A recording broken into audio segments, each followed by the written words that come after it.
What's going on? Money Morning Live. We hung out with the Warlock from Warlock's World. We hung out with 8Baller from Warlock's World. And now we're jumping into the world of cryptocurrencies with Nick Black. Let's bring him in 5, 4, 3, 2. Pew, pew, pew, pew, pew, pew, pew, pew, pew. It sounded like you said, let's bling him in. That was intentional, man. Let's bling him in, bro. Bling him in. Welcome to the AICI, which is AICI, American Institute for Crypto Investors. AC. I think that's the best way to say it, right? AC. And then people that work in like air conditioning would be like, air conditioning, woo woo. And people that live in the desert are gonna be like, air conditioning. And people that live in like cold places are gonna be like, shut up. They want something called wood burning stove cryptocurrency investors, but we don't offer that service. Not yet. We don't offer wood burning stove cryptocurrency investor stuff. But AC, what are we doing on AC today? Man, we got a lot of fun stuff.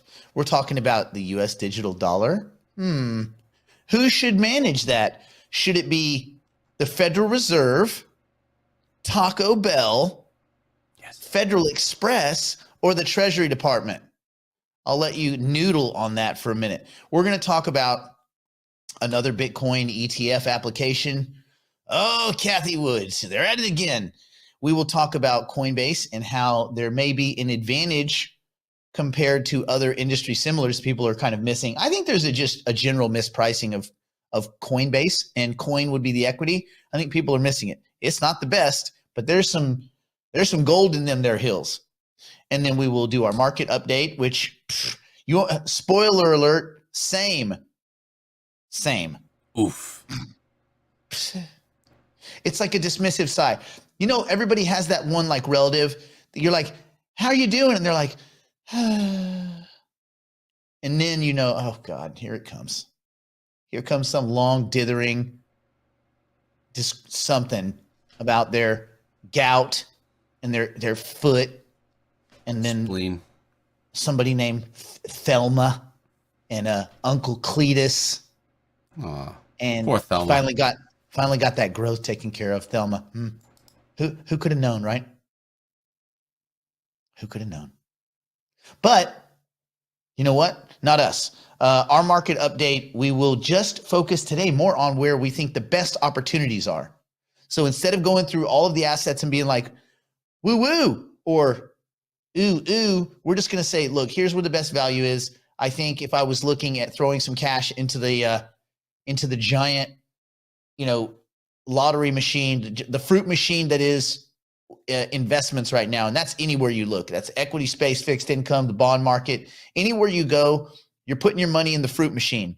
So understand that. And you would not be, no one's going to make fun of you for sitting on the sidelines right now. On the other side of it, what you do right now will probably determine how your balance sheet looks in 2 years. It's what you do when markets suck that determines how you kind of edge your way out and back into other assets and other spaces when the market's doing really good. You don't want to be pouring money in when we reach new all-time highs. Is not when you start really loading up. Unfortunately, that's what humans do. We're very weird. And that is something that we will probably not accomplish.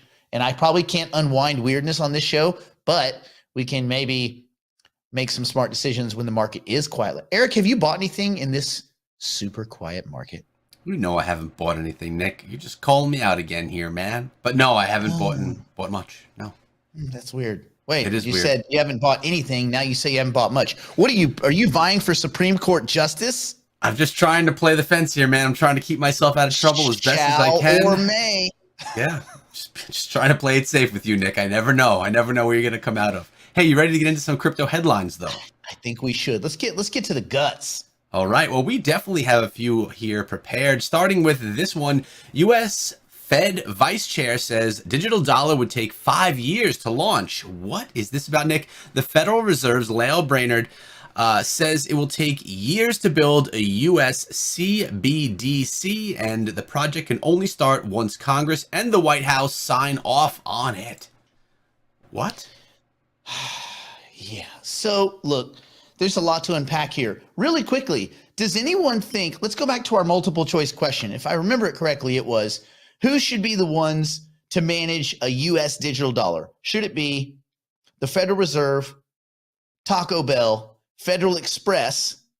Yeah, exactly. Total milquetoast response from milquetoast numero uno. Sarah. So should it be Taco Bell? Well, the Federal Reserve, Taco Bell,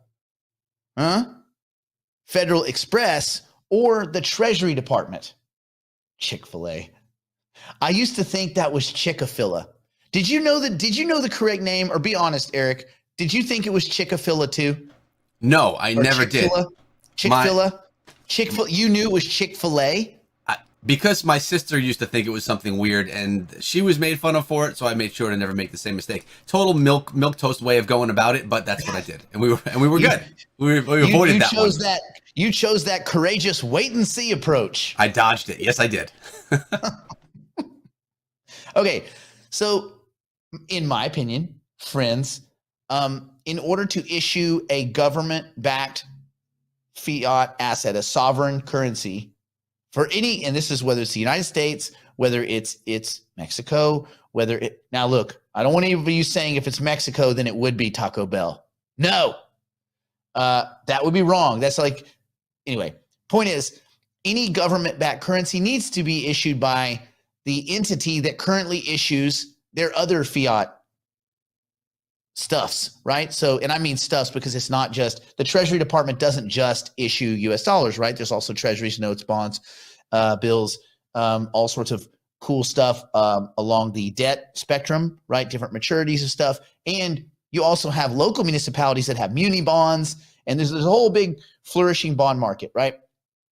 But what the Federal Reserve doesn't do, in the same way that Taco Bell doesn't do, in the same way, all of these companies, they're not the US government. The Federal Reserve is 12 private banks. Okay? That banking cohort of 12 banks, they are private for-profit banks. Okay? You need to understand that these are separate entities. Now, and you can just go read it on their website. But the chairman and the board of governors, they're basically strategists. They answer to Congress. And their job, it has kind of gotten gooey over the years. Originally, it was to prevent chaos in the banking sector and liquidity moments early 1900s on, right? But now it's kind of morphed into something where they want to maintain relative price stability for the American household, and they want to maintain full employment, but not too full of employment, because too full of employment can have bad consequences too. Isn't it crazy? So anyway, full employment, what they consider full, and price consistency, right? Across a wide spectrum of a basket of assets that are a basket of consumables that we all use. Okay, that being said, they're not money dealers. So just understand, private organization, basically no different, and they don't taste as good either. The Federal Reserve, if you've eaten anything they've given you, it's not as good as Taco Bell. Eric, have you had, okay, prepare. Okay, I'm ready. Have you had Taco Bell before? Well, yes, of course. Delightful. Okay, let's dig deeper. Okay. Have you had a Doritos, a Locos Taco Supreme? No, I have not. That sounds dandy, though. I guess you have, and I guess I should for lunch. Have you had Doritos before? I do like Doritos. I'm a fan. Yeah, everyone's a fan. It's the perfect food. So they take a Dorito, they shape it like a taco shell, and they put a taco in it. And then if you get the Supreme one, they put cream in it. Ooh. So it's literally a Dorito shell. Taco. It's a Dorito with a taco. It's like saying, here's Jesus, and we're going to put a unicorn in Jesus, and now you can eat it. That does sound delicious. You know what that gets? What is it? No. 5 seconds of digestion. Don't worry, I have you all covered. I've muted the digestion. Oh, God. Came back. So the point is, Taco Bell is great at tacos, but they're not who we want to be our money dealers. The Federal Reserve is great at some things. I don't know what those things are, and I don't know if anyone else could quantify what those things are, but the Federal Reserve is not a money dealer. They've never been a money dealer. In fact, they've admitted as much. Go back to Greenspan's speeches in the 90s. He said they don't understand, nor do they do money. They do bank reserves. Bank reserves, so that everyone knows, bank reserves are not money. Bank reserves they're no different than monopoly money. They only work with broker dealers. They can't be spent into society. The idea is the Fed, well, I'll tell you what the idea is their monetary policy is we take some of these funny money units, we trade them on a balance sheet. It's just a balance sheet swap for quality collateral. And by doing that, we'll get banks to start lending again, to get out there and extend cash and credit availability and inspire animal spirits. That's actually the opposite of what happens. It seems like what happens is, and I know this isn't meant to be a monetary policy discussion, but you need to understand this as a backdrop so that you see how asinine and pre-tarded what the Federal Reserve is even intimating really is. So they take the funny money, they swap it for quality collateral, the kind of thing that banks would use to lend into repo that has other uses other than just being collateral. They don't just do it to monetize. They do it because banks need these things. They need them for lending, for rehypothecation, for pledging, for other forms of collateral, and other stuff they do to manage their balance sheets. So funny money for quality collateral. Well, what is that actually doing? It's actually stripping quality collateral out of the market. What do they also do? Oh, through their open market operations, they go and buy bills, right? Of course, from the Treasury and from the other banks. And when they do that, what does that do? That strips quality collateral out of the market.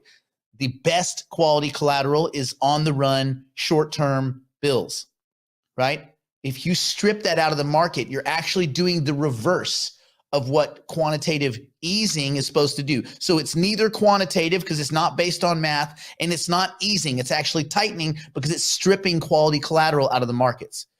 This is important because they don't know what they're doing. And every time someone at the Fed steps up and goes, hey, this is weird what we're doing. Maybe we don't, they're like, hush you. You're about to, it's about time for you to have some kind of issue with the secretary and get fired or whatever. So people basically keep their mouth shut. But every now and then at Greenspan, the irrational exuberant speech, right? It wasn't about stock markets, kids. It was about their inability to deal money and the inexplicable nature of money markets and how they don't understand. So that being said, Brainerd issued a reality check on those awaiting a digital dollar. Now, a digital dollar from the Treasury? Yes. A digital dollar from the Federal Reserve or Taco Bell? No. No one's waiting on a digital dollar from the Fed. Matter of fact, a lot of people in Congress do not trust the Fed. And, why would you? So the Fed, because they live in their own weird ivory tower and they think that everyone just believes every nonsensical thing they say. They think that the whole world is waiting for the Fed to come up with a digital dollar. No, bro. No. Anyway, they're letting everyone know that, hey, the central bank digital currency in the US would likely take as long as 5 years. 5 years in crypto is 5 centuries in any other technology. It's weird. It didn't take the Chinese 5 years. Took them 18 months. Didn't take the Marshall Islands, by the way, which I believe worked with Algorand to release their stable asset. Took them about 12, 16 months.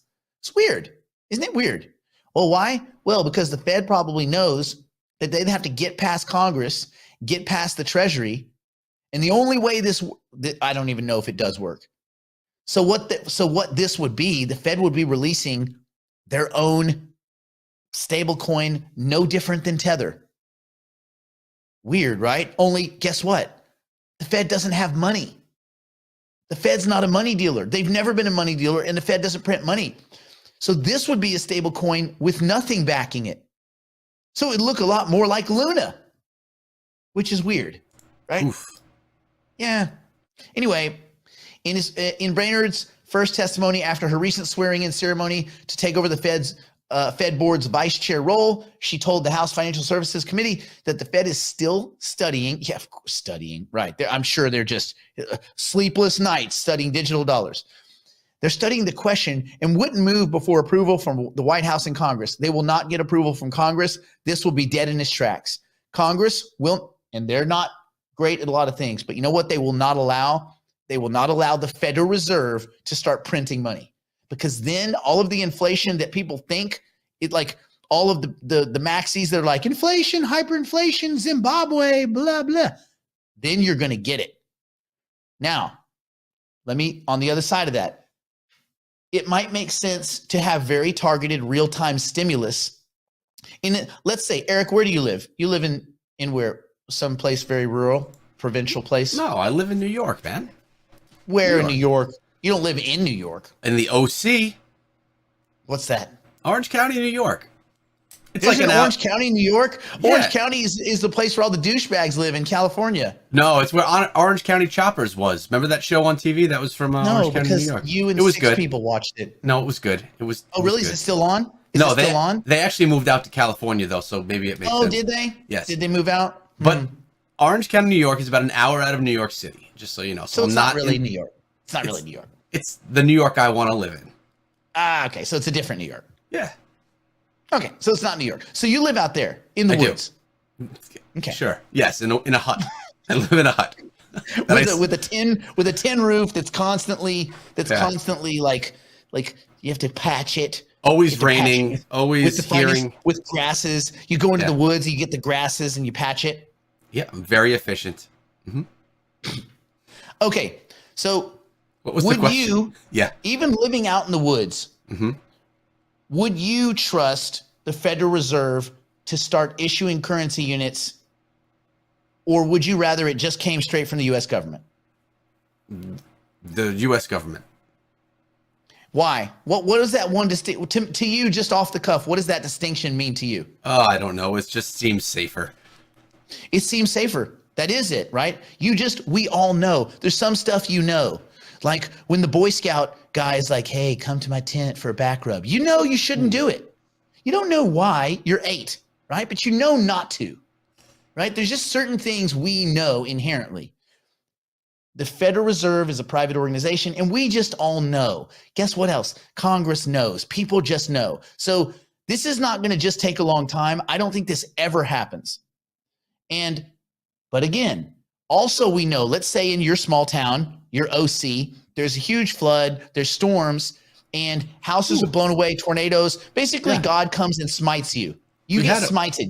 You've been smote. Okay. We did have a flood.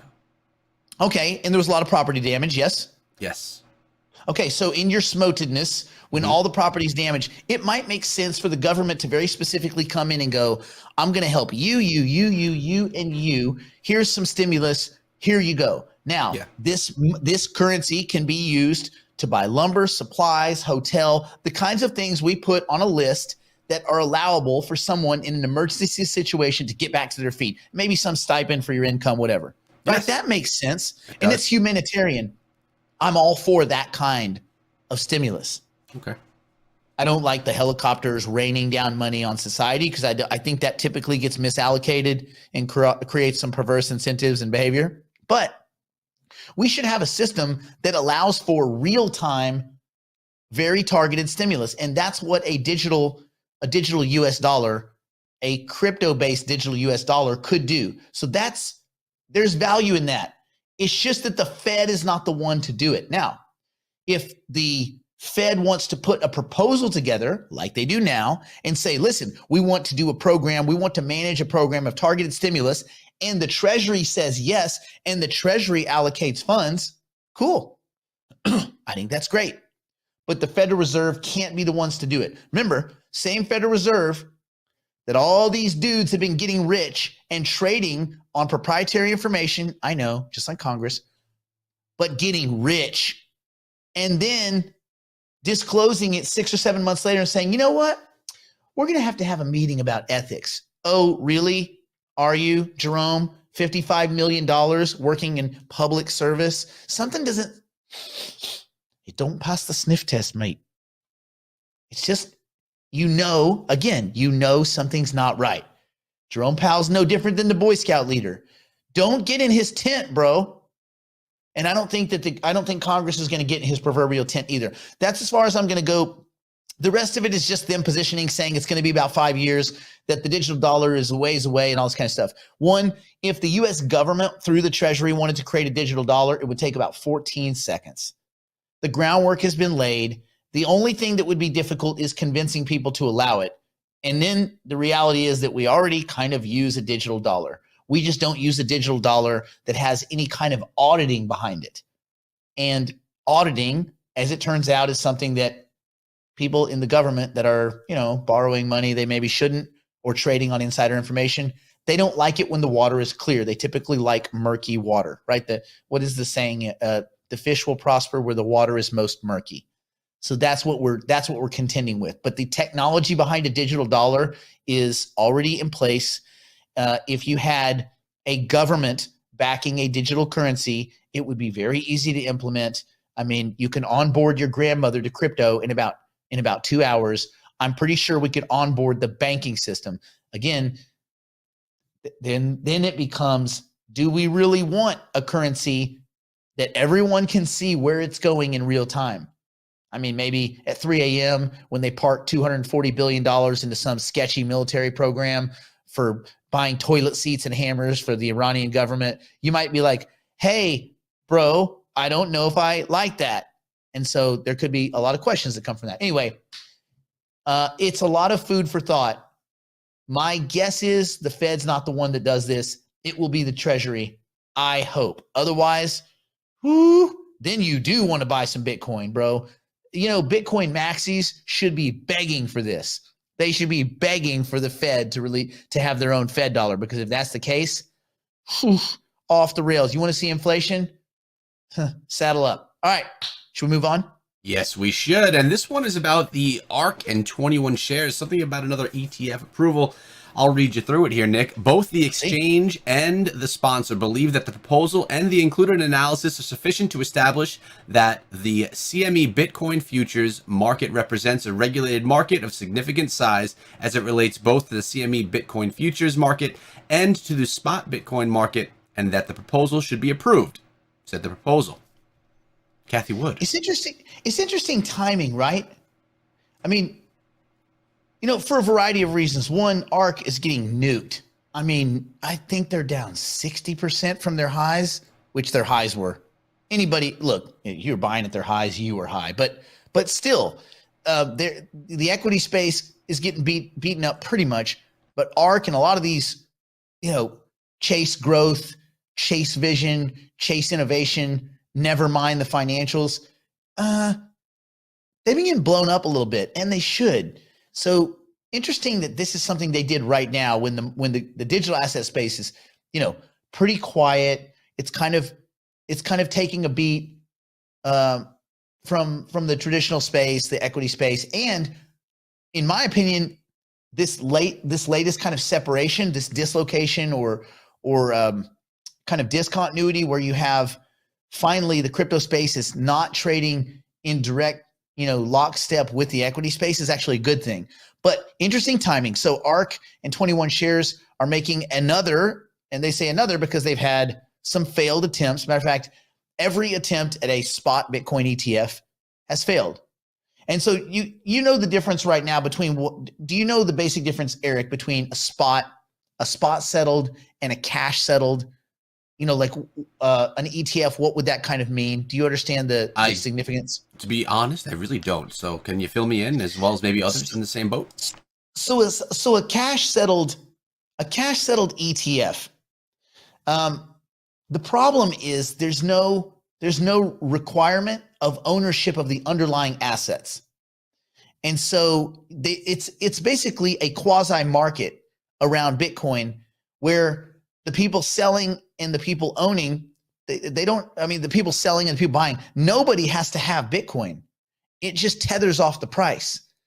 So having a spot settled ETF, the scenario is then, in order to sell that product, you have to own the asset. And there has to be the availability to settle in the asset, to settle in Bitcoin. Well, you can't settle in Bitcoin if there's no Bitcoin, right? If you don't own any Bitcoin, if you're just some kind of weird index, there's no onus of ownership. This is important because commodities markets, if there was no underlying settlement in the commodity, then the markets wouldn't really function correctly. They would just be a complete quasi market. So it is important, this idea of a physically settled, meaning Bitcoin settled fund is incredibly important. And it's a distinction with a difference, not the other way around. So it is important. The fact that they keep battling and the fact that the SEC keeps kicking these things back, and they're very weak on excuses now. So at first, the SEC was saying, listen, we don't think you guys can custody correctly. We don't think there's enough security here. We don't think you can protect against manipulation. Well, that last one's pretty stupid, isn't it? There's manipulation in every market. It's called trading, right? Like everybody's manipulating everybody all the time. That's why we have news outlets that all they do is talk about stuff, and guys come on, talk about their books and all that. Like everything's manipulation. Everything's some degree of information asymmetry. We don't all share all the same information at the same time. That's kind of stupidly obvious, I would say. Well, when you get into the crypto space, we have gotten used to a little bit less information asymmetry, where we do kind of have most of the information. At the very least, we can see information on chain, which is, I can see where currency units are going in real time. So I may not know why. I may not know if someone had a 3 a.m. phone call, but I do know what's the output, right? Or the outcome of that behavior. I can see money moving, currency units moving from wallets, even if it's not being sold. And sometimes that wallet movement can tell me what's going on behind the scenes. And I can kind of look in the tea leaves. We don't have that in any of these other markets. And if we had that kind of transparency in the commodity space, could be quite interesting. Well, we also need that kind of transparency in the Bitcoin ETF space, at least for tons of institutional investors, for pension funds, for a lot of banks that cannot own Bitcoin. They just can't own Bitcoin. That would be selling away in most cases, and which gets into some nitty gritty kind of Series 7 type stuff. But long story short, a spot ETF is considered by many the kind of last big, other than regulation, the last big hurdle for Bitcoin, where then institutions, universities, hedge funds, pension funds, endowments, everybody could come off the sidelines. And if they wanted to, they could get exposure to Bitcoin. So that's why it's a big deal. Who wins this battle wins a big battle. So they just keep resubmitting, and the SEC keeps kicking back these responses. And the problem is now, it's kind of like when you're a kid and you do your math homework, and the teacher's like, this one are wrong. You have a C, but if you fix these 3 and come back, I'll give you an A. Cool. Well, they've been doing that. The SEC's been doing that for years now. And these documents are all the same. They're all the same because they've read everything the SEC has ever said. They've fixed every problem the SEC had, and the SEC still continues to kick these back. And so now it's getting, kind of absurd and farcical, but here we are. So CBOE BZX Exchange filed a rule change proposal. And by the way this works is you file a rule change proposal, and if they don't deny the rule change goes into effect and you can release the product, right? So they're not actually saying, allow my product. They're saying, I'm going to file a rule change, and my product adheres to these rule change, which would allow a spot settled, Bitcoin settled ETF. Okay.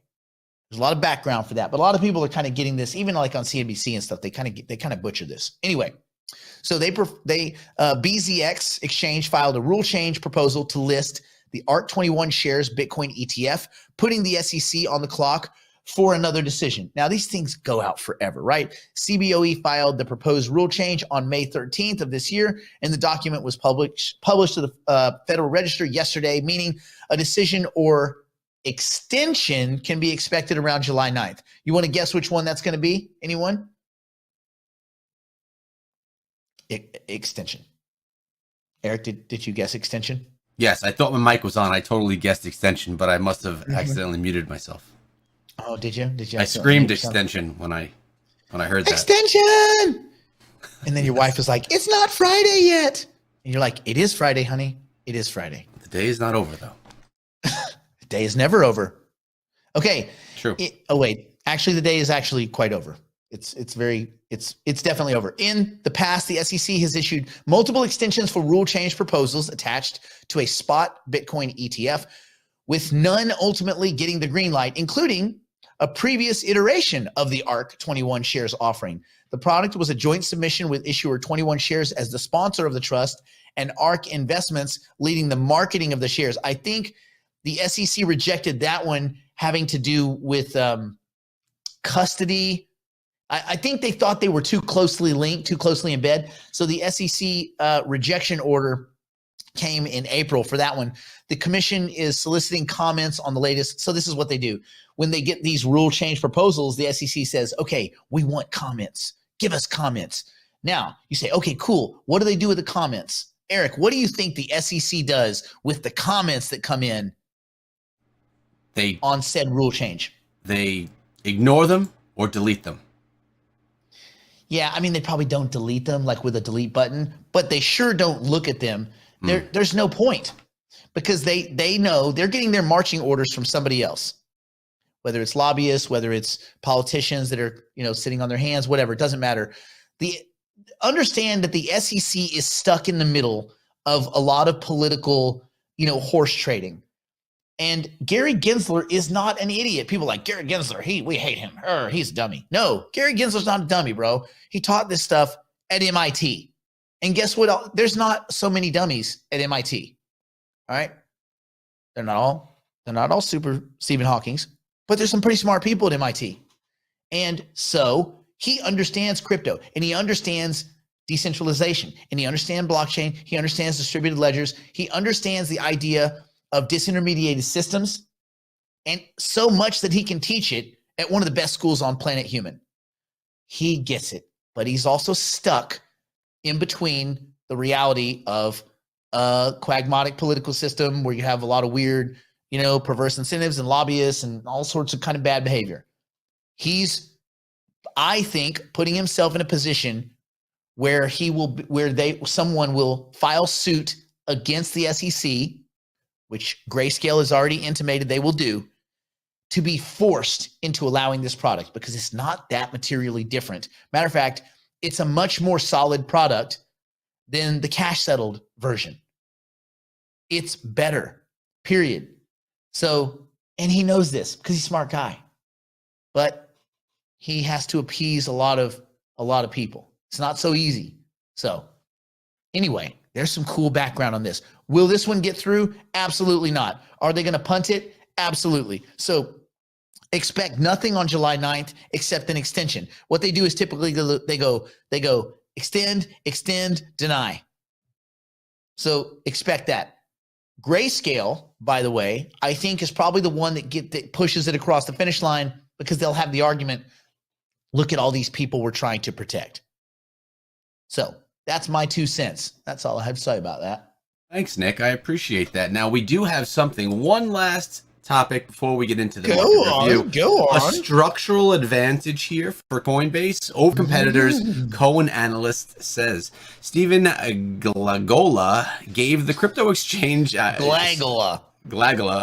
Close. Glagola. Gave the crypto exchange an outperform rating at $85 price target. So why do you think that Coinbase has a structural advantage, if you agree at all? Real quick, before that, let's look at his last name. Okay, we just assumed his pronoun. Let's look at its last name. Oh, we can't say it either. There. Yes. There. Last name. Okay. You can, if you say it fast, forwards or backwards, it's almost the same. So you read it forward. Ready? Go. Glagola. Go. Glagola. Okay. Alogalag. Go forward again. Glagola. Alogalag. It's hard. It's hard to say things backwards. I'm impressed with your backward reading skills. Nice job. But it doesn't sound materially different. If I said Stephen Alogalag, you go, okay, yeah, that's. I know what you were talking about. Yeah, it's true. Okay. What do you think? Coinbase's coin, which, by the way, I think is, me personally, I'm not scared to own it, especially at these levels. You got such a deep freaking discount. I mean, again, just because something's cheap doesn't make it good. In the case of this one, I just think they're not being valued correctly by the average person. Okay. And again, you're just competing with the average person. Coinbase Global's COIN, COIN, security infrastructure and regulatory adherence give it a structural advantage. This is what his claim is over rival crypto exchanges. I think they have a huge advantage over rival exchanges. He initiated research coverage on Coinbase with an outperform rating and an $85 price target. This thing was in the many hundreds months ago. Crazy, right? The company's shares currently trade around $70, have lost more than 70% in its value this year as crypto and equity markets have weakened. Because less people trading, right? When the tourists left, they took their $6 with them. The ones that didn't flee over to Robinhood to get fleeced over there. The current structure of the exchange industry suggests that risk of competitive and competition driving fees lower in the near term is low because the platform also competes on security, trust, platform, access to assets, ease of use, customer support, and alternative products. Basically, what he's saying is when you look at Coinbase compared to these other exchanges, Coinbase is still better. And in my opinion, Coinbase is still better. Also, people aren't really looking at their venture arm. Look up Coinbase Ventures. Look at all the cool stuff they have that I don't think is being priced in. And some of those assets could do quite well. And if they do quite well, then Coinbase, because people they're not factoring in just the venture side, I think Coinbase looks a lot better than people think it looks. Anyway, that's my contention. I've always thought the venture side was just being overlooked. Anyway, material fee compression is possible in the longer term. Is that who cares? He's saying stuff that really doesn't matter to the aggregate investor. He estimates that Coinbase accounted for 46% of U.S. regulated central exchange spot crypto volume as of 2021, up from 39% in 2020. So they're putting on about 25%. They're gobbling up a little bit more of the market. That's pretty good in a time where you think, well, people are going to other markets. It's not so true. Remember, Binance kicked everyone off. If you're US, they said, use Binance US. You're like, well, I'm not using Binance US. It's illiquid and it's stupid and it's gross. And the people that manage it all quit. I don't want to use an exchange when the people that manage it quit every 16 seconds. Everybody they've hired quits. And they just like, we're having creative differences. What? All of you? Everybody that gets hired is having differences? No, bro. It means that CZ, he's the puppet master and he's trying to tell them what to do. And they're saying, CZ, this is a separate exchange. And he's saying, not really, or whatever he says. He has an enormous forehead. So he probably has another thought processor in there just for the puppet hand that he uses to extend his evil control over. No, it's probably not that. He just wants to manage Binance US the way Binance is managed. Problem is, Binance, the regular Binance, is kind of sketchy. They have a lot of very questionable behavior, and Binance US can't have that and be a US entity. So that's a mess. And they booted people off a gate. Celsius is a quagmire scam festival. So people are bouncing off of there. BlockFi is a joke, mismanaged, poor, reallocated, hypothecated garbage. So everywhere you look, there's really only two quality exchanges. It is Coinbase and it is Kraken. Now, KuCoin is dope, but some US residents are having trouble using that. So you're stuck. You're basically stuck, right? So Coinbase has been the recipient, the beneficiary of all of that weirdness and all of that kind of regulatory uncertainty. Anyway, Galilea expects the introduction of Coinbase's crypto derivatives in the US, assuming regulatory approval, to be a catalyst for growth along the potential for offshore liquidity moving back to the US. Coinbase is the third largest crypto exchange by volume worldwide, according to data from CoinMarketCap. Asterisk, CoinMarketCap is owned by Binance. Whew. Any questions? Any questions, friends, family? Eric, milquetoast numero uno. Thank you. No, I don't. Let's move into our market review, and then we can get into some questions that we already have ready. We already have them ready. But you said the market was pretty darn same. What are you liking? Pretty same. Man, the market is same. It's red. It's been red. It continues to be red. Now, let me tell you what looks scrumptious, and I will be purchasing today. I'm going to be actually transitioning some of my Ethereum, which again looks pretty juicy, but it doesn't look as juicy as Cardano and Matic and Algorand and Near. Near below $5. Are you crazy? Yeah. I will be leaning into Near. Last week, actually this week, earlier in this week, I purchased Matic. I purchased Algorand. I will be purchasing Near. I will be purchasing some more Cardano. Now, technically, we're always purchasing the staked assets because we're getting paid in staking rewards. So effectively, you're dollar cost averaging all the time. That's cool. What I think is that potentially could bring us some near-term greeniness is as they start to talk about the merge. Of course, that's August, September, but we have a huge upgrade cycle in Cardano. So the best near-term plays, in my opinion, the two best near-term plays, and again, this is me, this is not you, you got to do you. But me is the near-term play, August, September is Ethereum into the merge and selling into that because the merge doesn't really do all that much. Okay. It moves from proof of work to proof of stake. The fees don't get better. It doesn't get really much faster. It's just different. Great. The real changes in fee structure don't come until late next year, if they even get here in 2023. So a lot of people are going to get really excited. Much ado about nothing, really. But Cardano has an upgrade cycle in June that is significant, that will materially change how fast, efficient, and elegant it functions. We talked about the Vassal hard fork and all of the improvement proposals. I think it was 31, 32, 33, and 40 that demonstrably change the efficacy of Cardano. And these are all them laying the groundwork for this kind of overall idea of governance as a service, which they will be, and are rolling out to various nations and institutions in Africa, and then eventually Central and South America. So by the year, it's down 73%. Yes, me likey. What do you like, Eric? What looks tasty to you just based on all of this red? Well, I have to agree with you on both the Cardano and the Matic just because of that 1 year low. Algorand also looks decent, 62%, but I guess it depends on if you believe in the assets, right? Mm-hmm. Are people starting to question Cardano? I know that you're not. No, I think that there was a lot of fluff in these assets.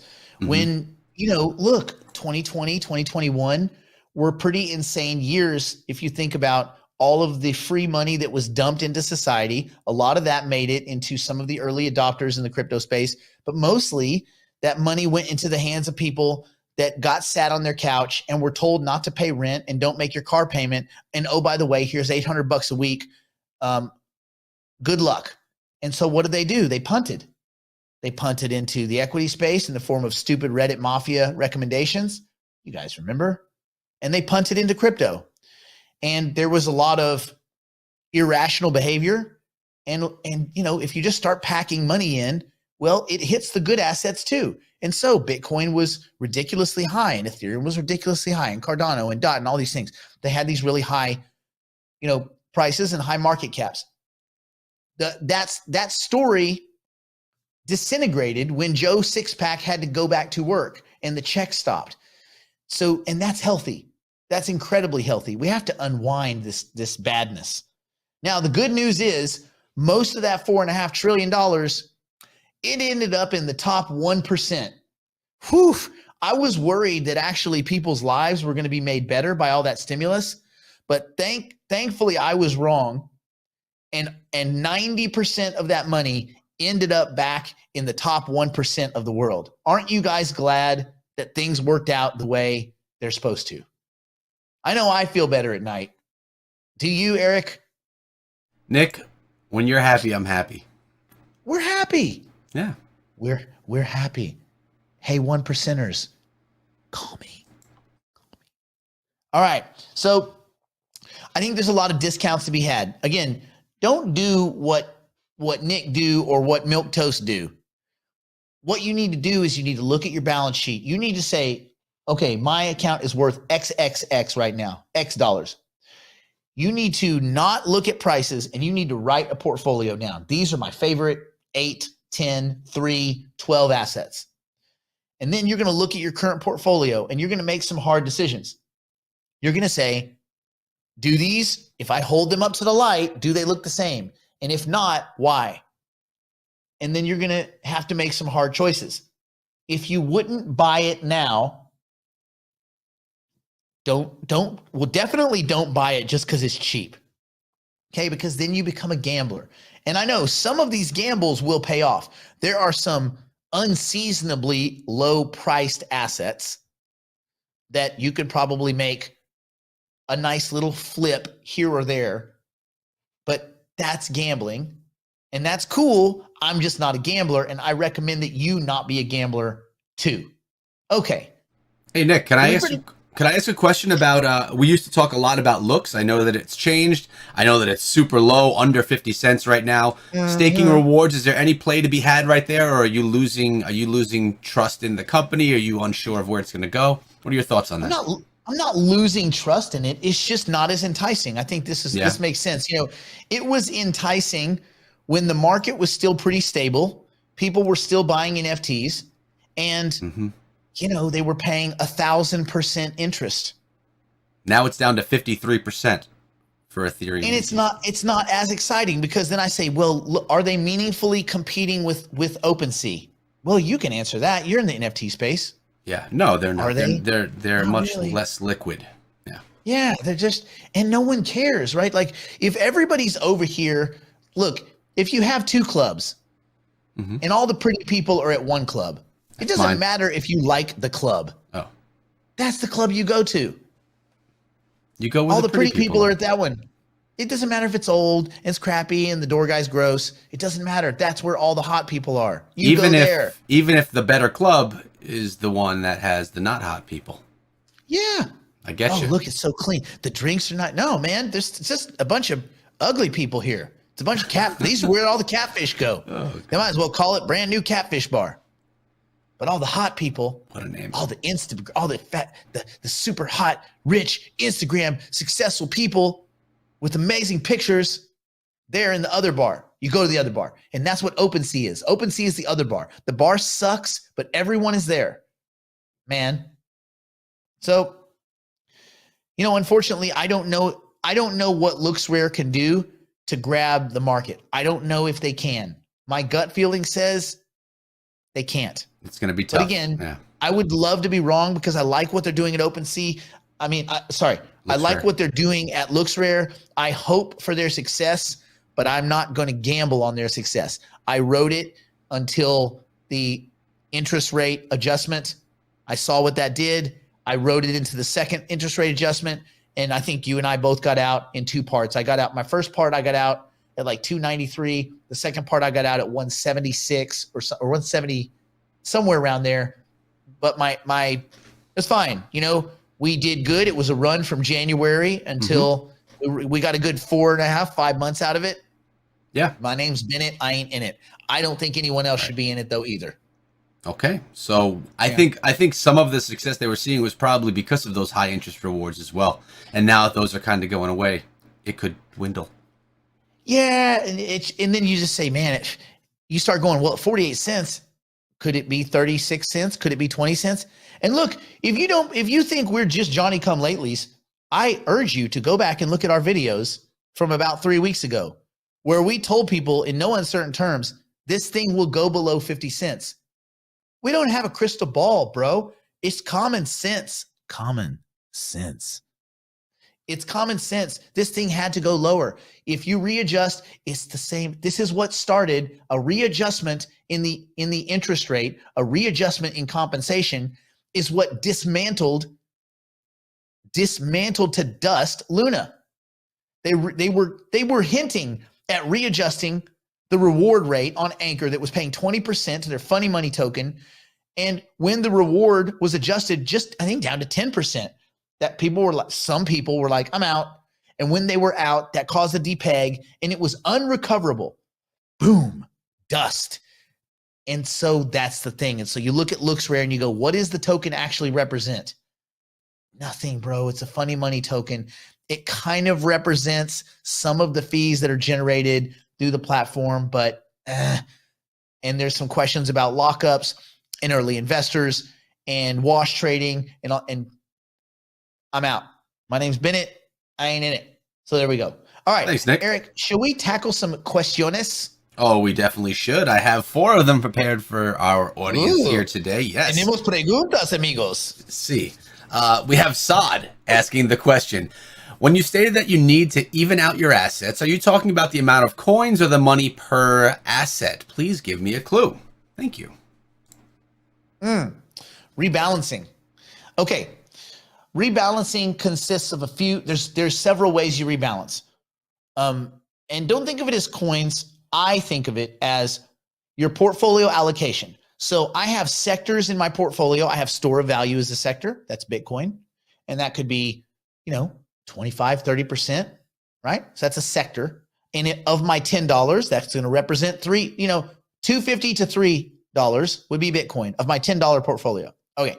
I believe that smart contract platforms, layer ones, should represent no less than 50%, maybe a little higher, maybe 50 to 60 of that portfolio. So $5 to $6 is going to be smart contract layer one exposure. I believe 10% up to 15%, that's me, I'm on the riskier side, should represent AI exposure, specifically artificial intelligence, the march towards generally intelligent entities. Yeah, entities sounds creepy. Software, self-fixing, self-replicating. That way you have nature versus nurture versus self-evolution and kind of like rewriting your own code. That is incredibly important and maybe scary. And I think you want to be invested in it. So, and real quick, that would represent, I'm not telling you what to buy. I'm just saying what would make up that basket would be Fetch, Singularity DAO, AGIX, NewNet, and their verticals as they launch them. Okay. So, and then I think you should have 5 to 10%, up 50 cents to $1 in stablecoin. Yes, stablecoin, but not Tether, not yet. Tether is a Ponzi scheme still, but it won't be. It will be capitalized. USDC, in my opinion, is the safest.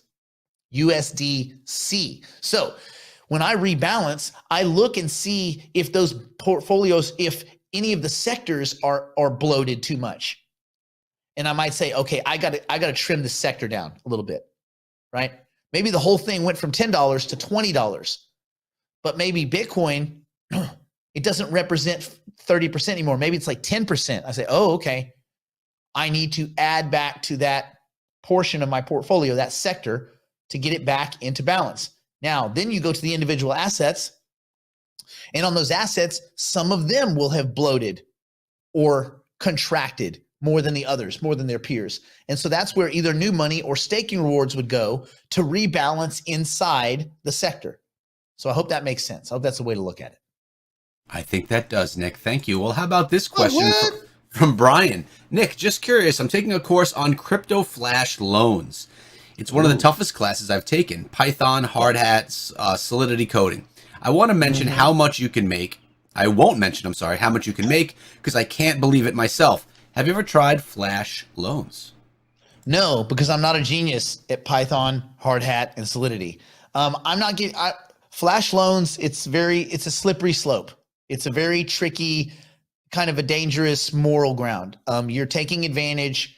If it's, look, flash loans for arbitrage, great. Flash loans to exploit weak code, to pilfer low liquidity, you start to get into some moral hazard there. And then what happens is, and I say it's a slippery slope because first you exploit some weak exchanges and some weak trading pairs, and then you start exploiting some pools, and then you start exploiting some kind of amateur code, and then you're taking down, exchanges for $200-300 million. just because you think it's cute. I know it's not that direct a path, but that's basically, you know, flash loans, for those of you that don't know, it's an instantly executable daisy chain of transactions. So tons and tons and tons of little transactions. Buy this, sell this, buy this, trade this, sell this, move this, all of these transactions all in a line, and it's an all or nothing. If all the transactions can't be satisfied and completed, then none of them happen. So if you click the button and if it's done correctly, it all happens all at once or not at all. This is a kind of good thing because it simulates what AI is going to be doing as it leans out arbitrage, as it basically exploits arbitrage opportunities in real time. Flash loans do this. You just kind of set it up in advance and then you go bang.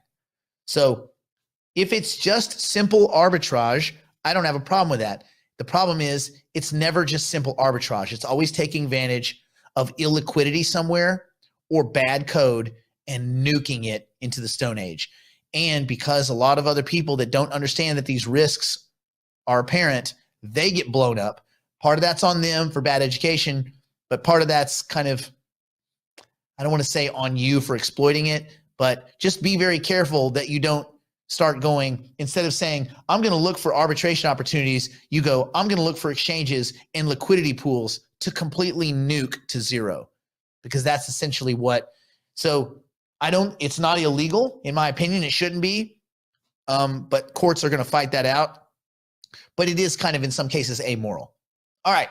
Eric. All right. I think we have time for one more before we get out of here. We have this one about tokens max supply from Bit55.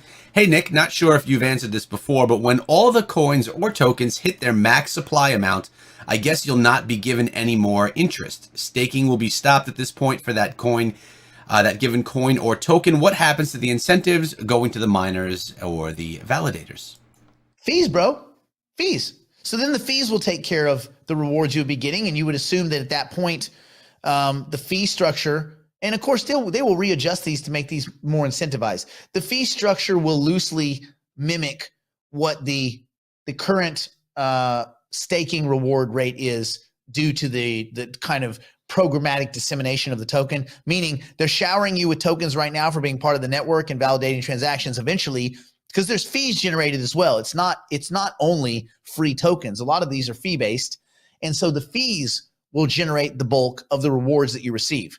And those reward ranges, the yields will lower and raise to stay competitive with their peers, but also to maintain the safety and the solidity and the security of the network, to maintain liveness and make sure these things can scale safely. So in some cases, a reward rate that drops a little bit because it's relying more on fees than on like this kind of programmatic dissemination is fine, because it's what's being done for the greater good of the network, which ultimately, if you're an owner of a token, you want what's for the greater good. In Bitcoin's case, example, Bitcoin will no longer have an internal reward mechanism. It will just be fee driven, but you can imagine in 2140, Bitcoin could be $17 million a token or 140 million, depending on if the Fed gets their own token and we see the real Zimbabwean hyperinflation we all fear.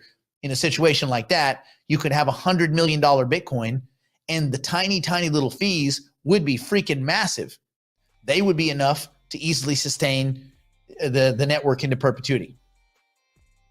Bam! Thank you, Nick. That was really finely defined, explained. You always do it very well. Thank you. I'm going to have to get you a thesaurus. You could do that. I asked Eric one time, what's a thesaurus? He's like, oh, I can't wait to see it on the new Jurassic Park movie. How many people have used that joke on, Nick? I'm not your first. I know it. But you're my first milquetoast. Oh, well, I appreciate that. Okay. Signing out from here in Los Angeles and from where we're at Punxsutawney Phil, wherever he's from, and Eric and Brerick and Brandon, our team at AICI. Stay in school, don't do drugs, don't do anything my poor insolvent drunk strung out on meth grandmother or Brerick or Eric or that little gopher that tells you when it is or isn't spring would do. And we will see you next week. Pew pew. Pew pew pew pew pew pew pew pew.